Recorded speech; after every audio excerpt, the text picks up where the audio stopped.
here are some other smaller assemblage pieces, kind of a piece called a glove hand metronome, where I'm playing with the idea of counting with the finger and the metronome together.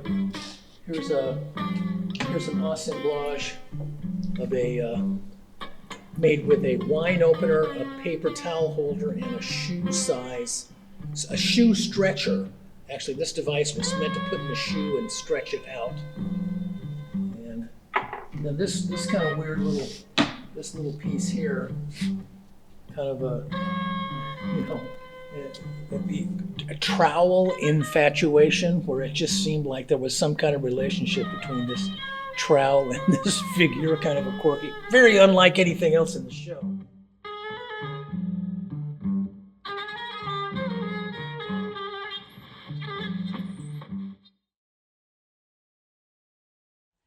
Hi, Culture Lab community. Thank you again for checking in on another Tess Talk. And today we have Ken Butler, who we're going to be talking to about his art practice and his current show, Instrumental at Culture Lab. Thank you for being here, Ken. My pleasure. Thank you for inviting me to do the show. It's been a gas. So if you didn't know, I'm a little biased because I did curate Ken's retrospective. So just audience know that going into this, I'm a little bit biased over here. So Ken, let's start with you and your trajectory as an artist. In the show, we have your axe violin, which we talk about as your first hybrid instrument. The axe violin was an amazing moment in one's life when I didn't quite realize the significance of it when I first made it, but it was a little magical moment. For me, 1978, in my basement in Portland, Oregon, I moved into a house with my then girlfriend. It was a 3-bedroom house, and there was a backyard, an enclosed porch, fireplace, front room, Portland, Oregon. This was a little bit prior to that, but when I first had moved in there, the landlord told me the rent's going to have to go up, Ken. I went, oh gosh. He said, you have to go up to $160 a month. This was what things were like back in the day. That's actually why I'm an artist, because I had my rent and utilities for 7 or 8 years were like under $100, total expenses. So anyway, in that house, there was a fireplace, and so there was a hatchet, little axe in the basement, and I had been thinking about the relationship between visual art and music, and I did pick up that little axe and put it under my chin. Oh, that would make a really cool little weird sculpture.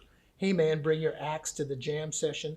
And it happened to fit perfectly inside that little violin case. When I first made the axe violin, it seemed to me that like the reason is because of nothing to do with the deeper meaning of the axe, although of course that is a slang term for a jazz musician. Hey man, bring your axe to the jam session. So I knew that, but it had to do with the shape, and it had nothing to do with necessarily with the sound. So in that way, it was a transformative kind of idea where what exists already that can be turned into an instrument easily. So it's kind of partially the path of least resistance. Somebody else did all the hard shaping, sanding and finishing, etc. of the object. I'm just kind of reconfiguring its purpose by adding strings to it and turning it into an instrument. So, but it just seemed to me like that was referencing my interest in Dada and Cubism and Futurism, etc., de Marcel Duchamp, and it's to some degree, and the idea of letting someone else do all the laborious hard work that would be involved in manufacturing something from scratch. And it seemed to fit that, making it the idea of bricolage, making a new world by reconfiguring, recontextualizing, reimagining, rethinking, repurposing, reusing the existing objects of the old world. It sort of has an environmental impact as well as a practical survival thing. You know, that's one of the reasons I moved to New York City from Portland is there was so much good stuff for free on the streets here. And it's a practical survival. Your materials are free essentially. And all you do is, in a way, it's a conceptual game. You're not demonstrating your skill as much as demonstrating your how capable you are of visualizing by just reconfiguring the existing parts of the old world and making a new world that way. So that just appealed to me. So we're going to discuss now your mechanics of the urban grand and the history of sort of making these more technological exploration pieces beyond the violins and the guitars. So yes, tell us where it began and what the piece is. And well, right off the bat, you know, when I first made the axe violin, I was interested in, you know, performing. And so I thought about, like, for example, playing the guitar. You sort of you're strumming with your right hand and with a guitar pick, and your left hand is doing most of the complex work. Although it depends if your finger style, that's different. So I made a little motorized device that plucked the guitar, and that was with a motor that I could control to do some automatic strumming. And so I then began to think about how that could be expanded into different other ways to make mechanical instruments, but without a lot of complex high technology. But just by using, you could find barbecue grill motors at junk stores because people would always get a barbecue grill motor with their grill but never use the motor. So these were little gear motors.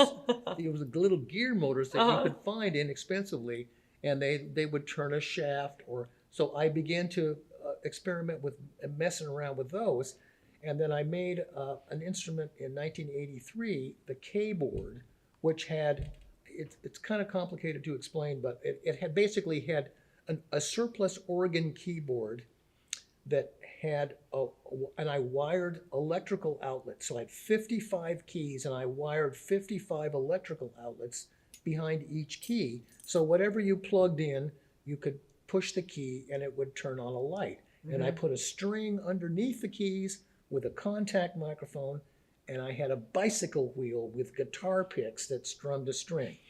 So that was a way to create automatic kind of music and an unusual scale because of this fact that the keys were all the same. It's like a guitar with the frets, a half an inch frets all the way up to the top without any change, which would of course be a very unusual scale.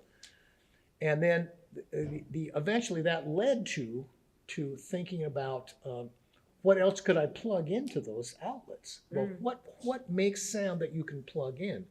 Obviously a radio, obviously any kind of other mechanical device that could strum something, or a light, or a motor with an object and a light so that you could cast a shadow when you pushed a key by taking just one octave of keys, wiring little micro switches under each key that would just trigger a strip of 12, there was one octave, 12 keys, a strip of 12 double outlets up the center of the piano in quotes, and then the top of the grand piano. It's all made from street found wood.